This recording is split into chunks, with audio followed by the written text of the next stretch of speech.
ग्राम पूरा गांव में मोहन अपनी पत्नी और एक बेटे राजू के साथ रहा करता था। मोहन एक गरीब और मेहनती किसान था।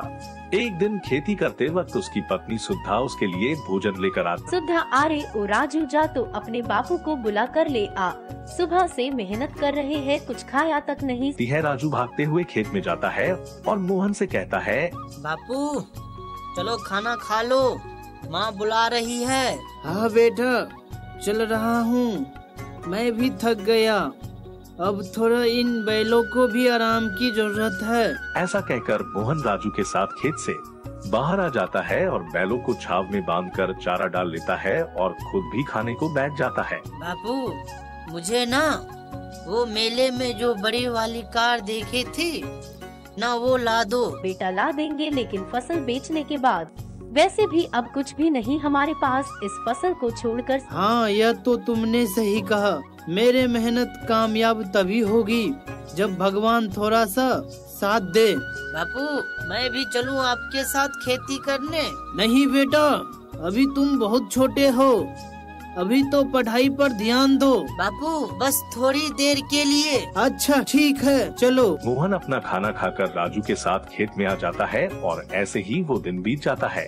रात के वक्त सुधा मोहन से कहती है, सुनिए जी, अपने खेत में बीज तो बो दिए हैं, लेकिन खाद नहीं डाली है। कहाँ से डालूं? मेरे पास अब तो इतने पैसे नहीं है। पिछले बार मैंने सब कुछ दांव पर लगाकर फसल बोई थी, लेकिन ठीक बारिश न होने के कारण सारी फसल खराब हो गई थी। इसके बाद बहुत मुश्किल से पैसे जुटाकर इस साल बीज के पैसे हो पाए हैं। तो वो अपने गांव के लाला किरोड़ी मल से कर्ज ले लो। अरे नहीं नहीं, उसके कर्ज के जाल में जो आज तक फंसा है कभी बाहर नहीं आ सकता। जाने कैसा हिसाब होता है उसका। चलो कल देखते हैं क्या करना है। फिर दोनों सो जाते हैं। मोहन पूरी रात इसी सोच में था कि उसको क्या करना चाहिए, लेकिन कोई और रास्ता न होने के कारण मोहन लाला किरोड़ीमल के पास कर्जा लेने चला जाता है। अरे आओ आओ मोहन सेठ। अरे लाला जी, हम कैसे सेठ हुए? सेठ तो आप हो। हाँ, तुम्हारे मुंह में घी शक्कर। बताओ क्यों आना हुआ? लाला जी, मुझे थोड़ी पैसे चाहिए खाद के लिए। हाँ क्यों नहीं, मैं तो यहाँ बैठा ही हूँ इसके लिए। लेकिन पता है ना, कर्ज का ब्याज 30% है। लाला जी, यह तो बहुत ज्यादा है। अरे भाई, लेना है तो लो, वरना अपना रास्ता नापो। चाहते हुए भी मोहन को कर्जा लेना पड़ता है और उसके बाद उन पैसों से मोहन खाद लाकर खेतों में डाल देता है और उस साल थोड़ी बारिश होने भी शुरू हो जाती है। सभी गांव वाले काफी खुश थे। ऐसा ही एक किसान मोहन से कहता है, हम गरीब लोग का सहारा बस एक खेती है, भगवान सब अच्छा करेगा। गांव वालों की खुशी जायद वक्त तक के लिए नहीं थी, क्योंकि उसके बाद बारिश हुई ही नहीं और देखते देखते अभी की फासले खराब होने लगी। मोहन की फसल भी खराब हो गई। सुधा, अब क्या होगा? हम लोगों का सारी की सारी फसल खराब हो गई। अब तो घर खाने को एक दाना तक नहीं है। हिम्मत रखो राजू की माँ, भगवान को कभी तो दया आएगी हम गरीब पर। गई लाला किरोड़ीमल ने जिस जिस को कर्जा दिया हुआ था, वो सभी के पास जाकर कर्जा मांगने लगता है। अरे ओ अजय, बाहर आ, कहाँ मर गया? जी लाला जी, कहिए। अरे वाह, तू तो ऐसे अनजान बन रहा है जैसे कुछ जानता ही नहीं। लाला जी, क्या हुआ? आप ऐसे क्यों बोल रहे हो? अरे ओ, तूने कर्ज लिया था, उसके वापस कर। लाला जी, आपको तो पता है ना, इस साल सभी का फसल खराब हो गए हैं। अरे ओ, तो इससे मुझे क्या? मुझे तो मेरा पैसा वापस चाहिए, वरना अपना खेत मेरे नाम कर। लाला जी, मेरे पास ले देकर एक खेत के जमीनी है, अगर वो भी मैंने आपको दे दूं तो मेरे पास तो कुछ भी नहीं बचेगा। उससे मुझे क्या लेना देना है? अगर 15 दिन में मेरा पैसा वापस नहीं किया तो तेरा खेत पर कब्जा कर लूंगा, समझा ना? ऐसा कहकर लाला वहाँ से चला जाता है और अजय रोते रोते मोहन के पास जाता है और कहता है, मोहन भाई, सब खत्म हो गया है।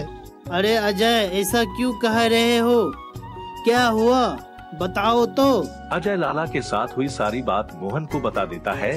तब मोहन कहता है, अजय, तुम चिंता मत करो, भगवान कोई ना कोई राह जरूर निकालेगा। मोहन भाई, अगर इस लाला ने मेरे खेत पर कब्जा कर लिया तो मेरे जीने का वजह खत्म हो जाएगी। अरे अजय, ऐसा नहीं बोलते हैं, तुम चिंता मत करो, भगवान जो करेगा अच्छा ही करेगा। इन दोनों की बात राजू भी सुन रहा था। तभी राजू मन में कहता है, अब क्या होगा? बापू ने भी तो लाला से कर्ज लिया हुआ है। अगर लाला ने पैसे के लिए हमें घर से बाहर निकाल दिया तो हम कहाँ जाएंगे? गांव में सभी लोग इस संकट से परेशान थे।